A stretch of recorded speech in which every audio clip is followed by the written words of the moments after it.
You are about to enjoy an It Takes Three Network podcast. Springtime on the Upper East Side, where the winter chill is supposed to be so last season. But when mittens and scarves are still all the rage, the best thing you can do is just button up and hope for warmer days.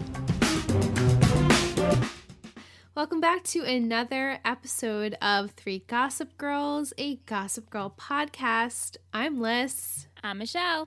And tonight we watched Season 2, Episode 19, The Grandfather. Original air date, March 23rd, 2009. Written by Robbie Hull and Eaton Frankel. Directed by J. Miller Tobin. Summary for this episode is quite a long one. Devastated by the recent plot twists in her life, Blair turns her back on her prestigious ways of life in favor of a more wild and unpredictable lifestyle, causing Serena and Chuck to have serious concerns about their friend. Vanessa convinces Nate that it may be time to forgive and forget when it comes to his mother's family, who abandoned Nate after his father's scandal. In a misguided effort to be completely honest with each other, Lily and Rufus agree to share a list of their past lovers. Oh, goodness. Oh, goodness. Recipe for disaster already. Yeah. The Glassful of Gossip tonight, I did a cop-out. No, it's never a cop-out. You know, I don't have any champagne, but if I did have champagne, I feel like it would work with this episode because at the Vanderbilt party, I feel like everyone was drinking champagne or, you know, Dom Perignon, whatever it was. So I titled it Drink Drinks. Drink Drinks. Because Vanessa is going through it at this party and she needs multiple drinks. Yes. To refresh everyone's memory, the three gossip words this week were trip, legacy, and spiral. Are these making sense now? They were perfect. First off, trip. I love that you used that. Thank you. Love the use of legacy and clearly the spiral, which not only is Blair in a spiral, but Nate is kind of in one too. Yes. Lots of spiraling going on, and that definitely leads into us next week as well. So we'll start out with Nate, his storyline, and then we'll go into Blair a bit, and then where our stories meet, we'll talk about it then. So we're outside Nate's house, and Dan and Vanessa are walking up to Nate because they're going to watch the basketball game together, even though Dan and Vanessa probably have no interest, and it doesn't even seem like Nate really has an interest in basketball. I also thought, you know, because of last week where he was like, I just want to watch ESPN. And it's like we're building off of that. Yeah, it's like, oh, we reminded everyone he likes sports. But yeah. Just was funny because Dan somehow gets involved and, like, you know, Dan doesn't care about sports. And also, it's just funny to me that Padge got himself in this situation. He's like, I'm a, you know, it's like a third wheel. An extension of Vanessa, exactly. So now he's the third wheel in their relationship, which I'm sure he doesn't mind because Nate and him were friends before him and Vanessa were dating, sort of. No, I know. But as they're walking, they're discussing Natessa's trip to Europe that they're going to do over the summer, and she's super excited, and they're going to eat pierogies. And they see Nate. They walk up to him. He's speaking with his cousin, Trip. And Trip is there to convince Nate to come to their family gathering. The Vanderbilts generally have this, like, big event each year, like a family reunion, essentially. But Nate is reluctant because of the way that his grandfather and that side of his family treated him after everything went down with his father. And so then Trip also reveals that he got engaged to his longtime girlfriend, Maureen, and Nate, you know, obviously congratulates him, but is like, he's still reluctant, and Trip gets the picture and he leaves. Vanessa and Dan try to convince Nate to go since he used to love being with his family. They used to have summers together and he loved being on the boat with his grandfather, but Nate is not ready to forgive and forget what the Vanderbilts did while he was having his tough time. Can I interject here? Sure you can. Okay. Don't hate me. Okay. Listeners, I would never hate you. Not hate me, but be disappointed. The Vanderbilts are on which side of the family? Anne's side. Okay, perfect. That's what I thought. Where was Anne? Where is Anne? Don't know. Okay. No, as I'm watching this, I truly believe that Anne was the Vanderbilt and yes, came from the Vanderbilt family. And so at this party, I'm like, great, we're going to see Anne. Mm-hmm. Where the fuck is Anne? I don't know. It's sad to me that, like, continuity-wise, they couldn't get the actress to come in, or maybe they didn't have time for her. Is she on the island? No, she's not. She's not on the island. No. So it's kind of disappointing that they didn't have her come. But maybe she's not ready to forgive her family either. They don't really go into that yet. Maybe. Okay. Yes. Go ahead. But good point that, Anne wasn't there. This is her family. Right. But Dan and Vanessa, after, hours of convincing, they finally get Nate to eventually go to the Vanderbilt mansion. So we arrive at the Vanderbilt mansion. It's humongous. It's like a museum. Dan and Vanessa are there to support Nate. They're amazed by this house and they can't believe where they are. Trip comes up to them, glad to see them again, glad to see that Nate finally decided to come, and then mentions that grandfather will be so surprised that Nate is coming because Nate was under the impression that grandfather was the one who told Trip to get him to come. But no, that's not the case. Trip kind of tricked Nate into coming. We don't really know why, but he is pissed at him, saying, well, if he didn't want him here and didn't want me here and didn't want to apologize to me, then I don't want to be here. And so he's about to get ready to leave while the helicopter that William Vanderbilt is on, comes down to the ground. And what an entrance. Right, what an entrance. And he sees Nate. And Nate goes up to him and he welcomes him with open arms and says that we've missed you. And then the entire family starts clapping, which I thought was hysterical. Oh my God. The group clap. I also felt that it was strange that Padge and Vanessa were there. Maybe Vanessa, she is the girlfriend. Right, but like Dan doesn't have to be there. I'm like, why? How did you get yourself in this?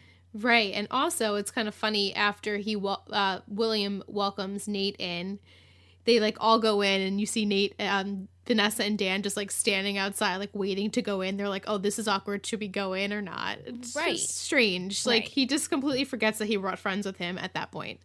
So later on inside, the children are getting a history lesson of the Vanderbilt mansion and the history of their family. And then they go into talking about colleges, and Nate does admit that while the applications were happening, this is everything that was going on with Howie, and so he thinks he didn't do that well on it. And then William says that he was actually proud of the way that Nate handled everything with his father, and actually was the one to push Howie to turn himself in, and how honorable that was, and that he should really consider, taking a part in his legacy of being a Vanderbilt. I don't blame him for this. Me either. You just get your grandfather back in your life. He's a very influential and powerful man. He knows what he wants. His whole family knows what they want. And Nate's the only one who seems not to know what's going on. Yeah, and his grandfather seems like, from our first time meeting him, like a nice guy. Right. Like, oh, okay, I welcome you back. You're my grandson. Of course I wouldn't shun you. And I'm proud of you. Yeah, so from the audience, you're like, okay, William doesn't seem like such a bad dude. They head out to play some touch football. Touch football. A very aggressive game. Did you think of Wedding Crashers? Yes, it's so Wedding Crashers. Especially them in, like, their garb of, like, rich kid clothes. Prep. And the J. Crew prep. And then they're getting their outfits dirty. I'm like, why? And even I think Mike or Sean in the chat was like, why are they playing in their nice clothes? I'm like, that's just what the Vanderbilts do, I suppose. And I just loved how manicured the green grass was around the snow. Beautiful. Just a perfect little spot. Carved out for touch football. Right. And it is to mention that it is supposed to be spring, but there's still a lot of snow happening and on the ground. So I guess they had to do what they had to do with that. While this aggressive football game is happening, Nate and Dan are playing with the Vanderbilt crew. It's very aggressive. And then Maureen, who's Tripp's fiance, approaches Vanessa and says, Tripp used to be like Nate, someone who didn't really care about the family legacy, but the grandfather is very persuasive. And so now he's, finishing up his law school degree and he's wanting to be a politician as well. And Vanessa feels as though Maureen is wrong saying that Nate could potentially end up just like Trip. And Vanessa's like, nah, that's not what's going to happen for Nate's career. And then also makes a point to say, well, with your background, and Vanessa immediately is like, wait, what do you mean? Thinking she's going to say something about her not having money. And she says, well, you're an activist in your community, and that's really great, for the public to see that with a partner for Nate. And so Vanessa's just like, oh, and you can tell this conversation is not really sitting well with her. It's also just a very overwhelming conversation to be in. I mean, you convince your boyfriend to become close again to his family and grandfather. You arrive here, you're watching them play this aggressive game of football in the freezing cold, and then you're approached by the cousin's fiance who you've never met before. Right. And she pretty much lays out the rest of her life of saying, like, welcome to the next 30 years. Mm-hmm. Meanwhile, you have no idea. Maureen has no idea how or the inner workings of Nate and Vanessa. Right, she doesn't. So to hear that, I felt like I'd be very overwhelmed, like, whoa. But I guess if you're coming from Maureen's perspective, she probably had the same thing happen to her. And she said that too. Yeah. Yeah, they were dating for a long time. They do mention that they were still dating while they were in college. So you can tell they've been together for a while, and that this is not the person who she fell in love with once, and now this is her life because of it.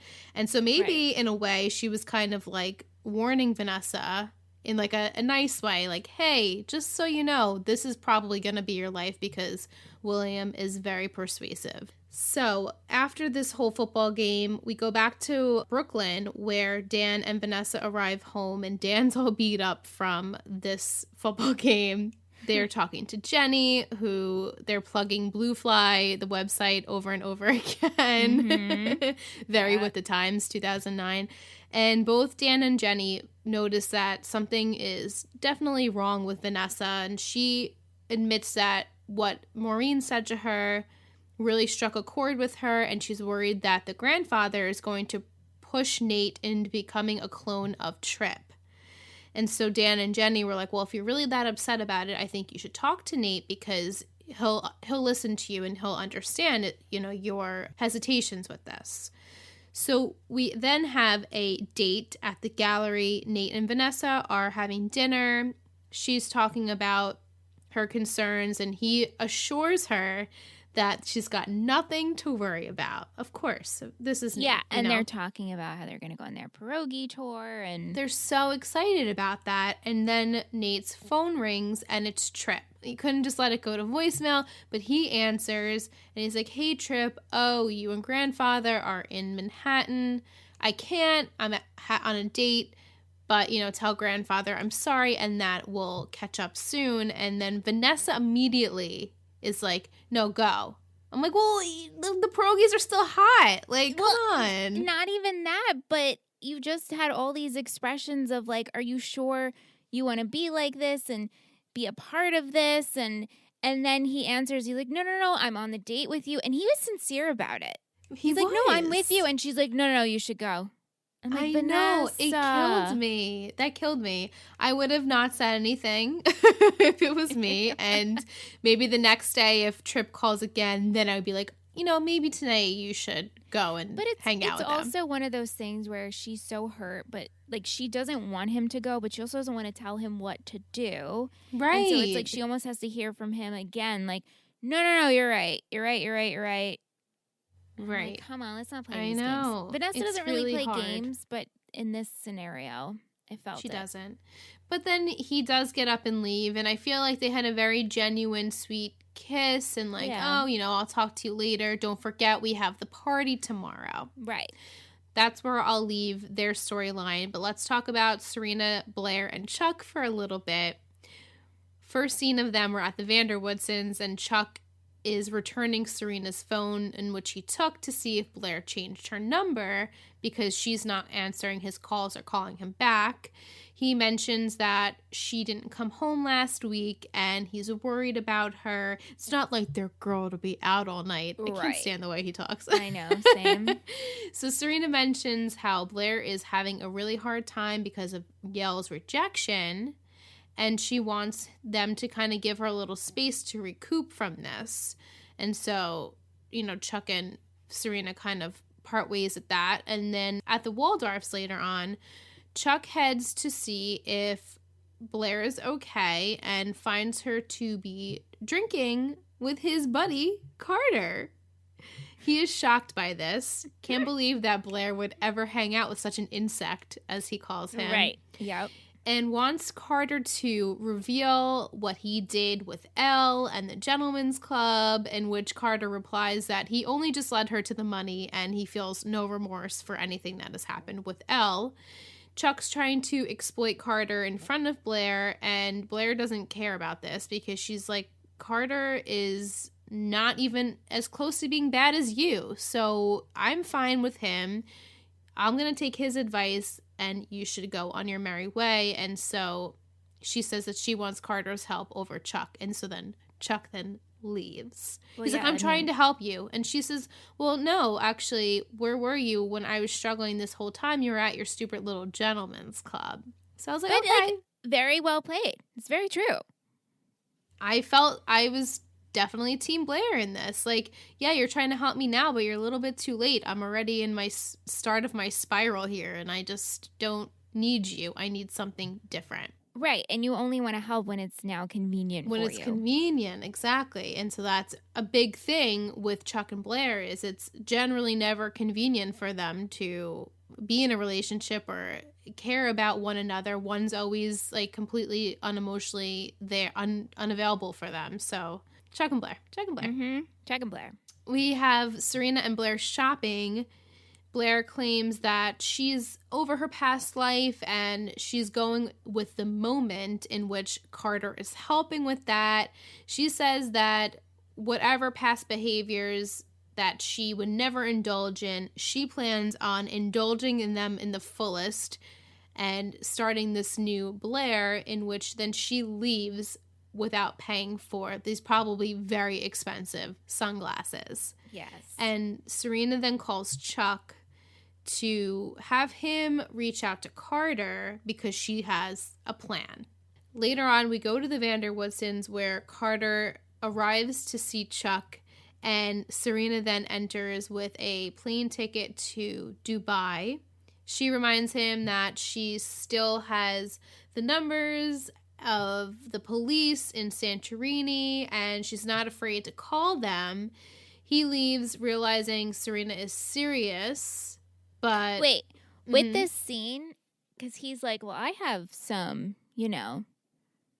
stuff on you as well. Do we get into that or no? Yes. Okay, we do. Cool. Awesome. I don't remember if it's end of this season or start of next season. Oh, shit. So they like drag It does come. It does come, yeah. Okay, cool. He realizes, like, yes, like I said, that Serena is serious about her calling the cops on him. He does, as we mentioned, say, well, I have stuff on you. Chuck is obviously confused, saying, after Carter leaves, like, what happened in Santorini? Like, everyone wants to know. And Carter does say that his absence won't get their friend back, though. Like, she's already way too far gone. And just because Carter is out of the picture doesn't mean that Blair's going to automatically turn around and be this same old Blair again. Right, like, you're shit out of luck. Exactly. Like, I didn't, I just was a part of it, but I didn't cause it. Then we see Blair head to some townhouse. A quick scene with that. And then we go back to the Waldorfs, where Chuck and Serena are bombarding Dorota with questions like, where did Blair go? We need to know. You can tell that Blair is not the same old Blair. And Dorota finally gives up the address. They head over to where Blair is to find Blair pleading to the dean of Sarah Lawrence for an acceptance, in which, of course, he can't accept her because she hazed a teacher. Not ever going to happen. She leaves. She's devastated. That was like, I guess what she felt is like her last resort, because of course, why can't she go to Sarah Lawrence? It's like the worst school ever. No, I know, but this whole thing of seeing her be so vulnerable, and she's acting like a badass, not a badass, but she's acting like a rebel with Carter and towards Chuck and Serena. Meanwhile, she's breaking inside, and to see her do this, it's very sad. It is. It's really sad. And she's at her wit's end, and her friends are there and saying, like, we knew the old you is still in there. Like, you're still fighting. And she's like, I'm done fighting for this. And please don't follow me. I want to be alone. Did you get ghost vibes from the girl who answered the door of the dean's house? No. She was wearing all white, and I'm like, I'm getting ghost vibes. So this is where our story intertwines a bit. The next day, pretty much all of our kids go to the Vanderbilt party. Chuck and Serena go because they know that Blair is going to be there, and Blair is drinking. She's dishing out all the tea to everyone. She's super rude to everyone she comes in contact with. She even reveals to Serena that Dan and Carr had sex in the coat closet. Yeah. And Serena, of course, then goes to confront Dan. She slaps him. Very funny scene. He apologizes, and then they laugh it off a little bit, and they head out to get ice for Padge's face. But, like, it's funny because they're, as much as I feel like they always try to be friends and it just never works, I feel like we're actually there. Not friends. Friends is like a hard word to say for them because they do love each other. But I feel like her being able to laugh it off and like not, and like getting over it pretty quickly was pretty big for them, for a high school student. Yeah, no, they reach the friend zone pretty quickly. We see Nate, who then sees his grandfather and thanks him for his new jacket that has the Vanderbilt crest on it. Tripp heads over to the barn where he sees Vanessa. He is sloppy, hanging on her like, hey, Vanessa. It's really inappropriate and creepy to me. Yeah, me too. He slips and says that Nate was offered an internship at the mayor's office for the summer.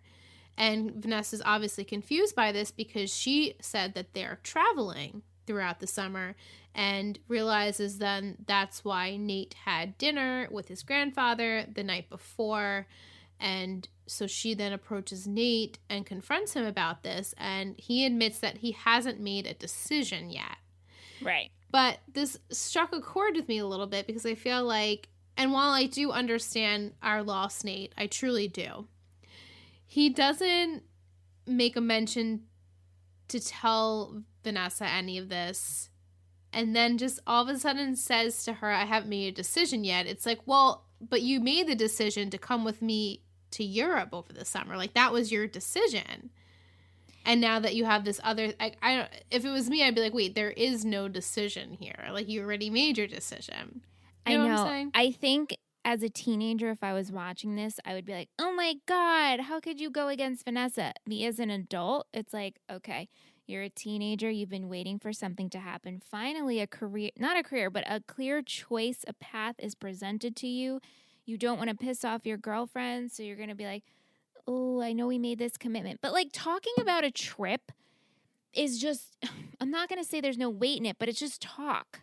Right, that's true. And like there is no confirmation if they ever bought these plane tickets and made reservations for hotel rooms and things like that. And I'm not saying you should go back on your word. However, if your girlfriend pretty much convinced you to reconnect with your family, you get reconnected with your grandfather, and then he offers you an internship, you don't have college plans.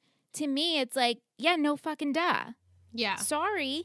Right. As an adult, like, it's like, yes, actually, you're giving someone who's lost needs a clear plan. This is a clear plan. And Nate decides to do it. And obviously Vanessa's upset about this and they argue, and he ends the conversation saying that his grandfather believes in him. Right. And so he walks away. Elsewhere, Blair is making scenes with women, telling them about their husbands and scandals and things, and so Chuck has to escort her out.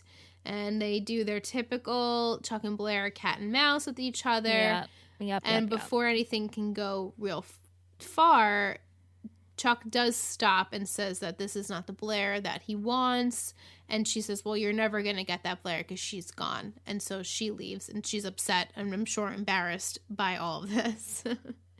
So she heads to this dark, cold room in which Nate joins her. I guess after he had his argument with Vanessa, he wanted to, take a moment to himself, and he decides to take off his jacket and give it to Blair because it is cold in there. And they talk about the old days when they first met and first started dating. He brought Blair to the Vanderbilt mansion when she was like 12 or 13 years old, and they're just reminiscing about not having a plan then, and now of course their lives didn't work out that way, which is like everyone has that like realization, when you're 10 you think you're gonna be this person, and then you go you're 20 and you're like, well shit, I'm not that person. And right. And until you actually experience it, you're kind of like, oh my god, you don't experience it until you're in it, right? And so they're both in it and they're like, wow, this isn't turning out the way we actually pictured it. Yes. To sum up what happens there, he does tell Blair, don't become someone else. Be the Blair that we know you are. I'm trying to be part of my family's legacy. And like, they have to do what's right for themselves. And so Blair is like kind of shook by this conversation. She's like, oh, Nate, when did you become so smart and philosophical? Like, I had no idea. You have some like, zhuzh to you. And so he gets up to go leave, and she's about to say something, but decides to say, you don't forget your coat. And so Vanessa finds Nate then after that, and she says, well, I just wanted to let you know that I believe in you too. And they're about to really have a conversation, but then William starts making a speech about his grandson in which he tells Nate to come up on stage, and then Nate whispers, I'm sorry. And so you're kind of like, oh, he's probably going to accept this internship. That's fine and dandy, right? And I don't, but like, from all of this, I didn't get the fact that they broke up. Right. Because apparently the audience doesn't see it, though, after he's making his speech. So Nate gets on stage and he starts speaking. Apparently he's a great public speaker. Yeah, he was great. Who knew? He was in a play last week. He was totally honest. That's he was great true. Doing that. That's so true. And so he does admit that he has accepted his grandfather's internship to the mayor's office, and that's what he'll be doing for the summer. They zoom in on Vanessa. She's obviously devastated by this news. So then after that, you don't see what happens between Nate and Vanessa. And so it's revealed that Vanessa did end up leaving without saying anything to Nate. Later on at the loft, Dan and Vanessa and Jenny are discussing the party, and Jenny says, oh my god, I can't believe you guys broke up. And Vanessa's like, well, I don't really think we broke up. I don't really know what happened. I just kind of left. And so then Dan gives her the advice to give Nate some space and that have him come to you. Maybe he's going through a little bit of a rough patch right now, and you guys will talk it out. Eventually, just let him like have a turnaround. Later on at the Vanderwoodsons, Chuck is admitting to Serena that he's losing Blair, and so she tells him to fight for Blair. It's like, how many times do we do this, right? Ugh. Like, so he heads over to Blair's place, and Dorota tells Chuck that Blair is asleep and that she'll give her the message that he came by, but Miss Blair is asleep and like, please do not disturb her. And so we have a scene upstairs where Nate and Blair are together. And she's like, thanks for making sure I got home okay. It's dark in the room. She's obviously changed her clothes. And so everyone in the audience is like, oh shit, what's going to happen here? Because he's about to leave and she pulls his hand in and says, stay. And so, you see him like contemplate this. Downstairs, there's this moment that Chuck sees something across the room and you don't know what it is. And he walks over to pick up Nate's jacket, knows it's Nate because it has the Vanderbilt crest on it, and realizes that Nate's upstairs with Blair. Which to me, the look he gives is just my God. Pure. And then they have to do that pan, like the 3-time pan, like they did with Carr and Dan. Yeah. But I was like, well, maybe let's give Blair the benefit of the doubt. And Nate, like, maybe she just wore his coat home. She was cold. But I know. But obviously, as the audience, you know that she's with Nate upstairs. So, poor Chuckaroo. Right. And Chuck would never know that she actually ended up with Nate's coat. Right. He wouldn't know. But I'm just saying, like, sure. to jump to conclusions, he's like, oh, shit, Nate's upstairs. And so we do know he is upstairs. Yeah. So before we wrap everything up, of course, we have to add our parents into the mix. Yes. We start out the episode. Lily and Bex, our good old friend Bex, are discussing art, and Lily gets a call from Rufus. Bex is surprised Lily is so cool with everything that has happened and reveals that Rufus and her dated, in which Lily pretends like she knows and she tries to save face. Without making it really awkward. And so then Lily goes up to Rufus and confronts her, in which he believes that of course it wasn't a big deal because they never were girlfriend-boyfriend. They just dated a couple of times and he never thought to bring it up. And so Lily's like, okay, well, we should make lists of all of our past lovers. So stupid. And Rufus is like, this is a disaster, but okay. And she says, yeah, we'll exchange later after dinner. So during the day at the Vanderwoodsons, Serena does find Lily making her list, which this is so awkward. Yeah. And she picks up the list and she's reading it and realizes, like, ew, Mom, this is like your sex list. I don't want to read this. And also, Rufus should definitely not read this because your list is like over 2 pages long. Like, how embarrassing. And so she says, before you give Rufus your list, make sure it matches up with his. And so Lily does take that into consideration because later that evening after dinner they exchange lists and Rufus goes first by volunteering and he has about 13 people on the list and Lily's like, oh, this is wonderful. And before he says, okay, it's my turn to read yours, and she goes in her bag but only picks up 1 page out of 2 and gives it to Rufus, in which he says he's actually relieved because it's not as many people as he thought it was going to be. And so she's like, oh, okay, great, yeah. And then the next day, they, of course, order takeout, and Rufus goes in Lily's bag to see if she has got cash for tip, in which, of course, he finds the other page. Why do we have them in there? Come on. Right? And which is crazy to me too, because she has one of the other second page like folded in her wallet, and so I was like, it's ballsy for Rufus to like. I would have just like mind-numbingly like taken out the piece of paper and like threw it back in the bag and not opened it. You know? Same. I would have never opened it. I would have gone just for the cash and not opened the note, but of course he does. Of course. And as they're eating, he's really standoffish and nasty to her, and so he reveals that he found this second page, and they have a fight, of course, and he leaves to only return later with a list of all the things that Lily loves and the things that keep her happy, and that's the only list he cares about. So and cute. The past is forgotten about, and they make up.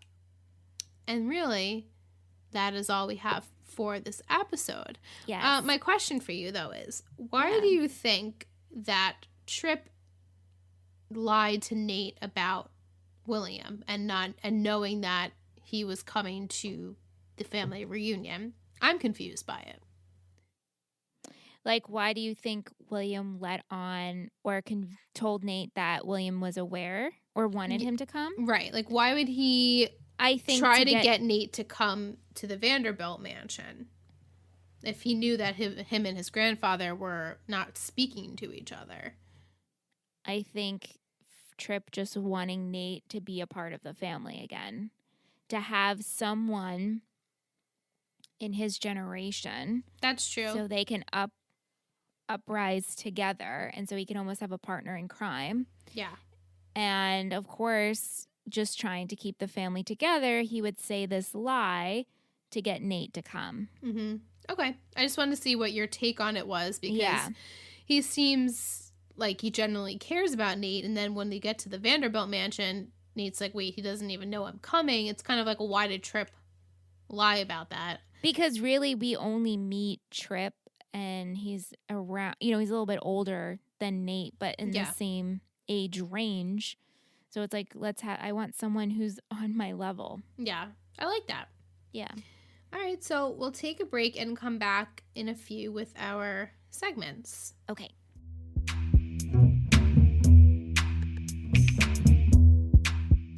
Hi, I'm April. And I'm Steph.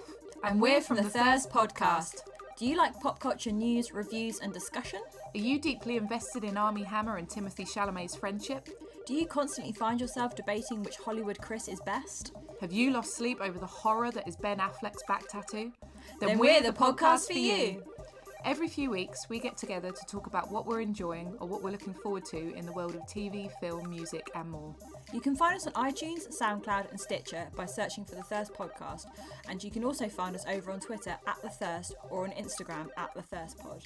Listen to an episode and let us know what you think. Bye! All right, so we're back from break. We're going to start with our trivia section, of course. The episode title is based off of the movie The Godfather, which you did predict last week. I mean, it's pretty easy. Pretty easy, yeah. Dorota is supposedly Polish, but her rant to Chuck and Serena is apparently in Ukrainian. Oh. Interesting. Okay. Yes.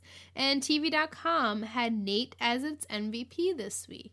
Music in this episode, we have Kids by MGMT, I Can Make You Feel It by Home Video, Band-Aid for a Fracture by One Silver Astronaut, Slip Away by The Shore, and Be Alright by VN.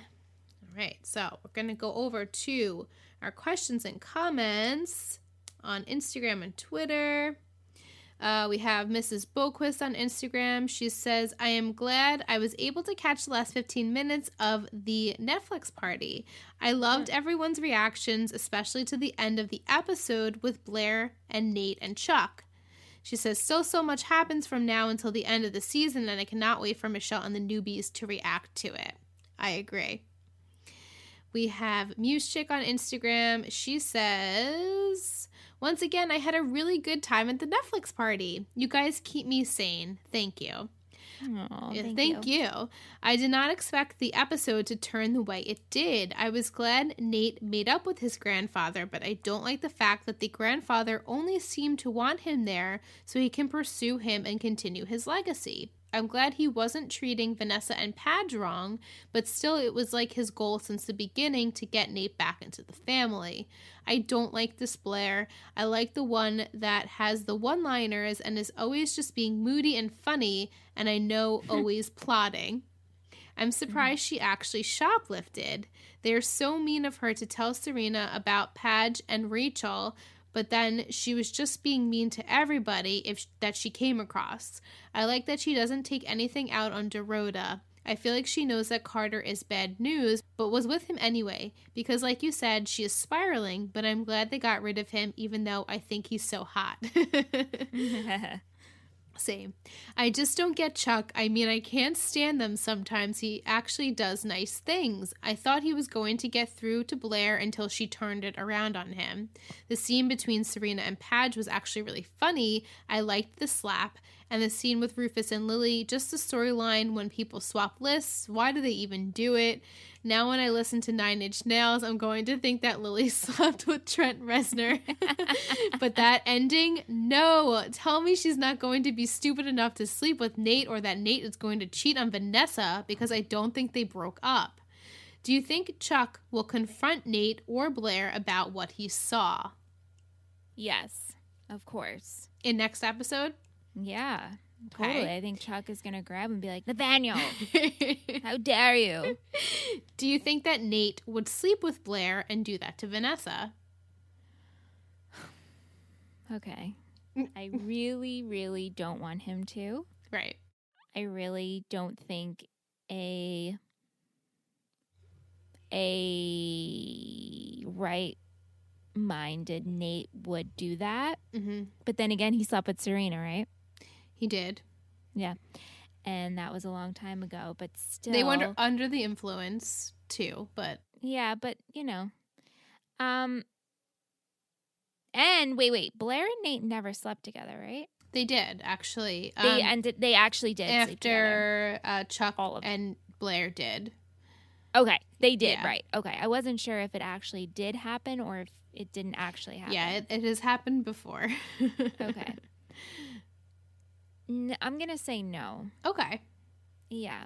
I'm going to say no. I think maybe she'll try and he'll be like, no, and maybe they'll talk more. Okay, great. Do you think Carter is gone for good? No. Okay. That is all Vic has said. So thank you, Vic, for sending Thank your you, Vic. questions. We have Del_Vasto. Happy Thursday, Michelle and Liz.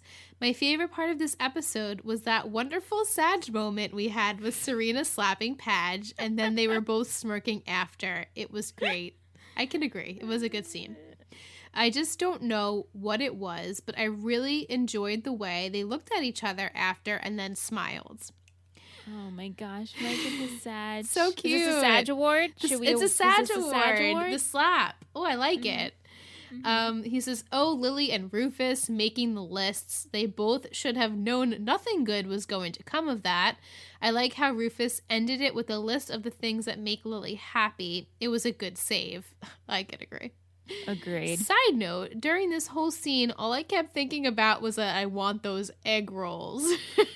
Same. And then what killed me is when Lily goes, just let me have a few. I don't want to feel too guilty. I'm like, a few? What is good enough, honey? But hey, she's living her best life, right? You do you, Lily. He said, Serena made mention to Carter of something that happened in Santorini. Do you think we'll find out what happened, or was it just a one-liner? What do you think it could be? I think they've hooked up and I think they've gotten into trouble together. In Santorini. Yeah. Okay. Drugs, maybe? Money? Right. Stealing? What do rich people get in trouble for, right? Yeah. He said, I counted either 4 or 5 headbands. Seems a little low, though. Wait till you hear Me my too. number of uno. Me too. Quotes, I always wanted a football injury to impress the ladies. A touch football injury. Last week, Michelle asked if I was ever in any of my high school plays. I was in one of them in 10th grade. He says in grade 10, he goes, but whatever the American way to say that is. So in 10th grade. No, because it was what we were talking about with the Scrubs podcast. Because Sarah Chalk was today. She's like, in grade 12, in American 12th grade. That's funny. Yeah, we could figure that out. Yeah.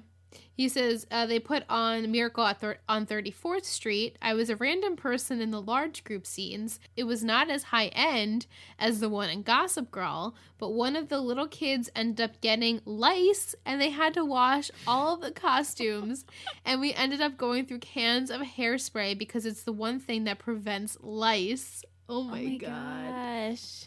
He Wow. sent me 3 possible gossip words, and he says, can't wait to hear your comments, M. So thank you, Michael. Thank you. On Twitter, I just wanted to shout out a few people that were reaching out to us this past week. We had at Reckless Harmony says, have been listening to at 3 Gossip Girl Pod while delivering. I'm almost caught up. Yay! Oh, yay. Fun to have you. And then there was someone else at Frey Jarts.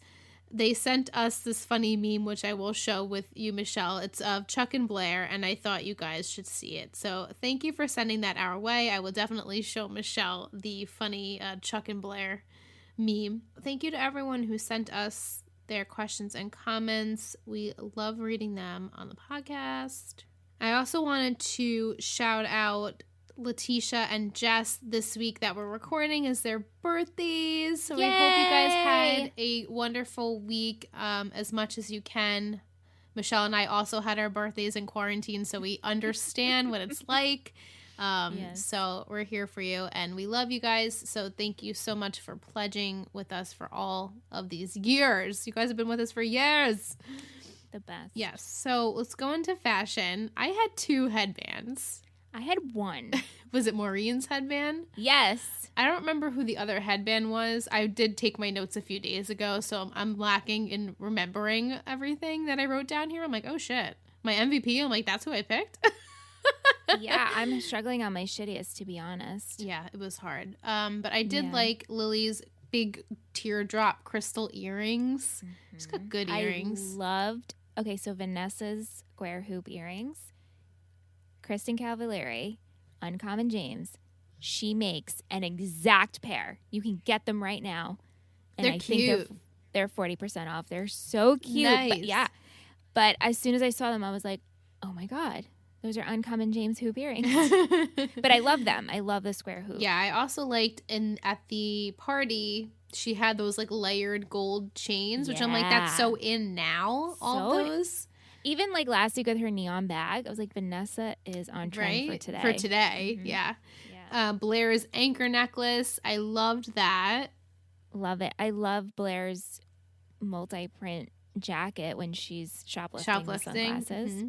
Do you notice Padge had an actual like gray sweater with a nice plaid shirt underneath? I'm like, I did notice that. Good for you. I liked Nate's navy blue sweater when he arrives at the Vanderbilt house. Yeah. Chuck's navy trench and those brown shoes. I just thought everything looked very nice together. I love Lily's reading glasses. She's got great glasses. So we'll go into some quotes. I love Serena saying, "You mean the plotting?" When Chuck says, "Maybe I can lick them for her." Oh, and Serena's like, "Get out of my room." I love this part with Dorota. It is old Miss Blair and now new Miss Blair. Like old Miss Serena, now new Miss Serena. Very hard to keep track. When Lily got sassy towards Rufy, it's like, it's a shame we never see each other. I love that. That was so good. I feel like that's like something I would say. Like, oh, it's a shame that we don't hang out every day and we're in a relationship. Right? What is this? Good cop, bass cop? Sorry, Michelle, what'd you say? That was so good. No, I was just laughing. Oh, okay. Because it like cracked and I'm like, oh shit, what was she saying? Oh, no, I was just laughing. Dishonest, bad news can't be worse than you. Mm-hmm. Welcome to the next 30 years. Victory never tasted so sweet. I like Chuck says, enough. I'm not going to play Where is Waldorf all night. Yeah, that was so good. I'm like, clever. What happened in Santorini? I believe in you too.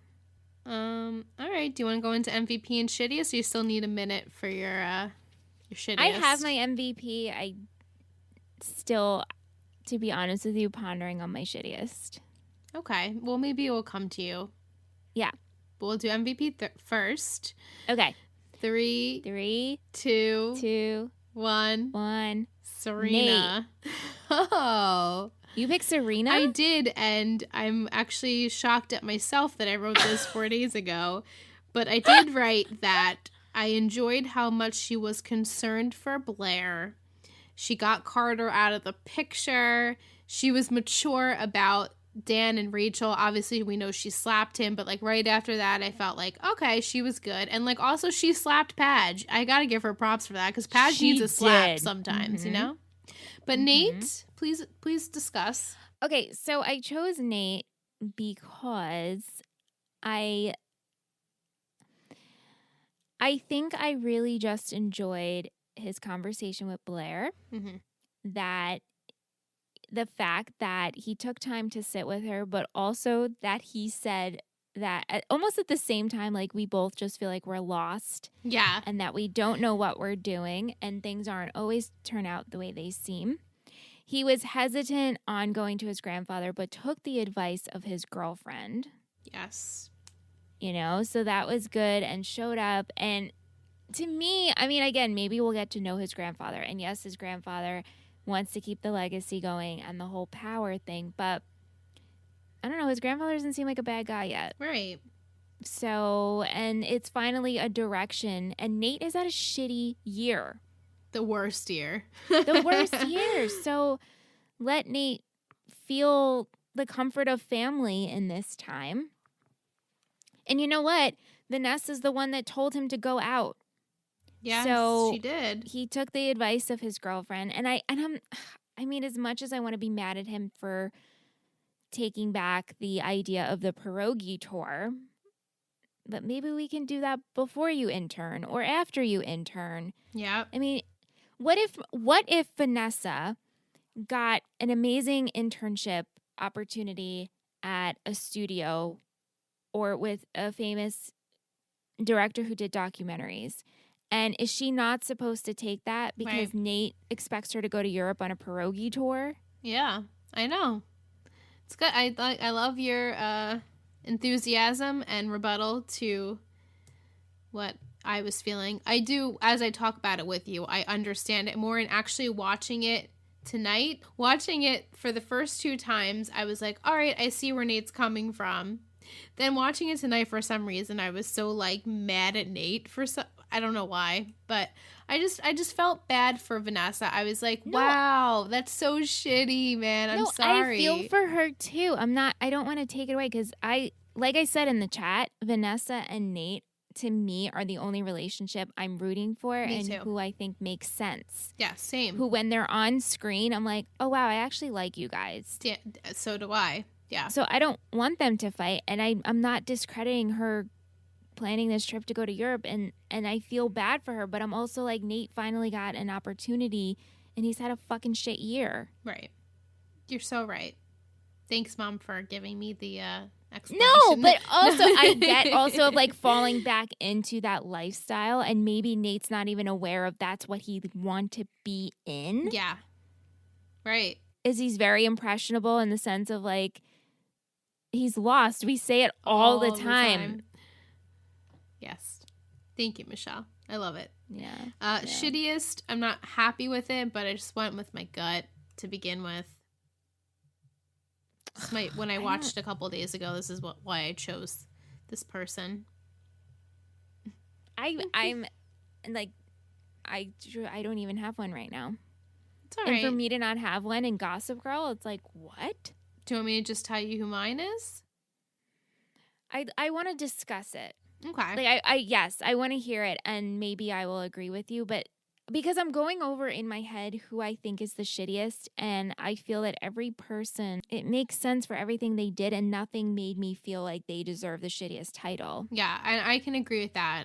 And I don't really have great reasoning as to why my person is the shittiest.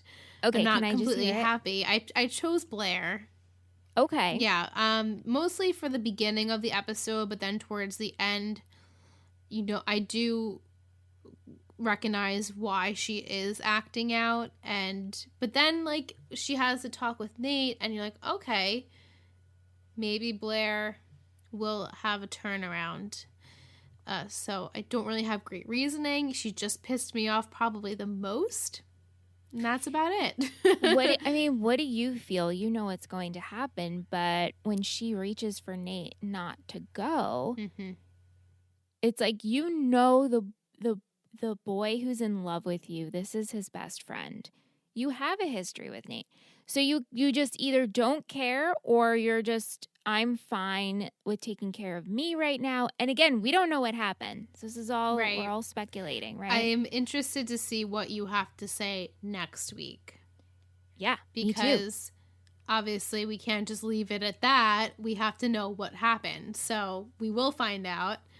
And, yeah, I mean, I think, obviously I know what happens, but Nate is just safe. She's always safe with Nate. And so it's probably in her brain like, oh, let me go back to how I used to feel, what I used to know. Nate's what I used to know. So I just feel like she just feels comfort in that. Regardless if it's a sexual comfort or not, it's still like comfort. And it also brings her back to we're from the same world. Right. Same world. And right now she didn't get into her college. Then she couldn't get into Sarah Lawrence, and she's spiraling, and she was hooking up with Carter, and she doesn't know what to do. And so now the fact of, oh my gosh, Nate, I just had a connection. Now I remember we're in the same circles, in the same society, and we're in the same page right now, and maybe I should do this right now. Because I think Blair is just looking for any outlet that will take her and that will make sense. I mean, the fact that she threw herself at Chuck and Chuck's like, no, now's not good. Right. It's like, how many times are we going to do this? No, not right now. Yeah. Not right now, Chuck. Not right now, Blair. And also, as Nate told his grandfather, like, he doesn't know if he's going to get into college or any, and so he is just as lost as Blair is right now, because they both don't know what their future holds. So Nate finally kind of grasped onto something that he feels can be his future. And so I think Blair is like, oh, okay, that's actually really attractive and gives me hope that maybe, and so that's why she would want to continue to, like, see Nate or hang out with Nate. Makes sense. So, but that's why I chose Blair. It's not my favorite choice, but picked someone, Yeah. We can go into our patron of the week. Patron of the week. It's patron of the week. Patron of the week. It's patron of the week. Who will it be? It's patron of the week. This week I chose our lovely friend Chloe, who lives in the UK. She's on a different time zone as us, and I would love for her to join one of our Netflix party sometime, please. She's like, it's going to be midnight for me, but I'll try and stay awake, but I don't think she made it tonight, so... No. We missed you. But she's called Cutie Pie because she's adorable and she has a blog, which I will link in the show notes if you guys want to check that out. But she's been mentioning us on a lot of her social media, and we want to thank her for giving us the shout out. And she's been listening to this podcast and the other ones we have on the network, and so we're just super appreciative and love you very much.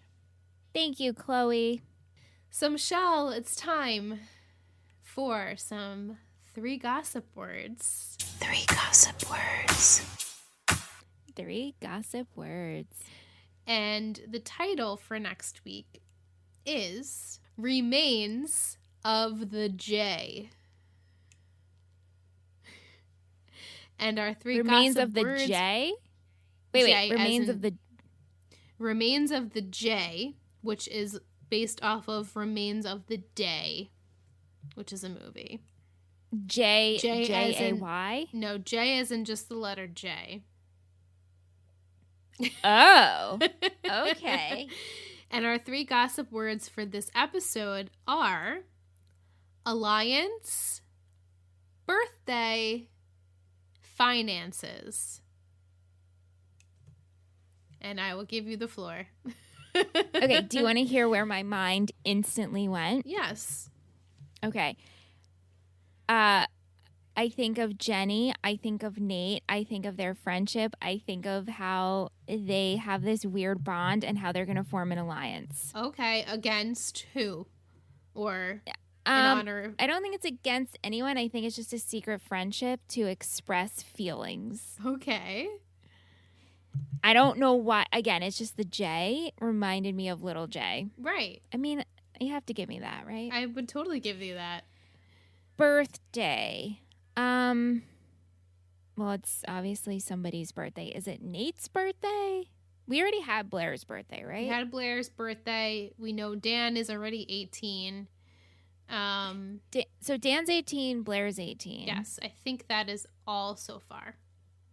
Okay, so maybe it's Nate's birthday, and he has this, like, he's going back and forth with feelings for Blair, and he invites, obviously, Padge to his party, and Jenny to the party, and he confides in Jenny for feelings, but also has feelings for Vanessa, so he doesn't know what to do. It's typical Nate.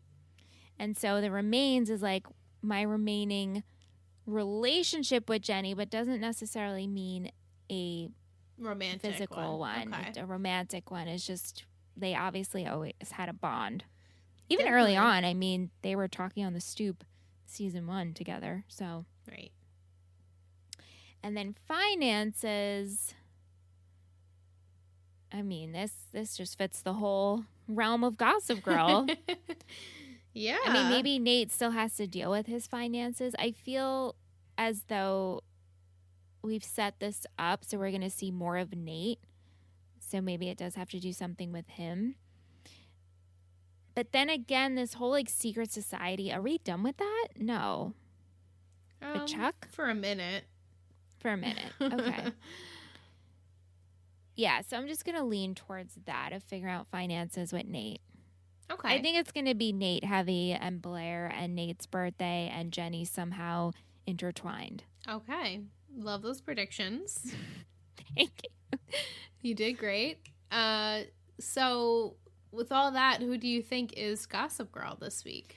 It's such a shame because I didn't think of Gossip Girl once. Yeah, same. Well, she never spoke really in this whole episode, So how is one supposed to make a prediction? You're absolutely right. Do you think it's Rachel? She's still in town and fucking Rachel, man.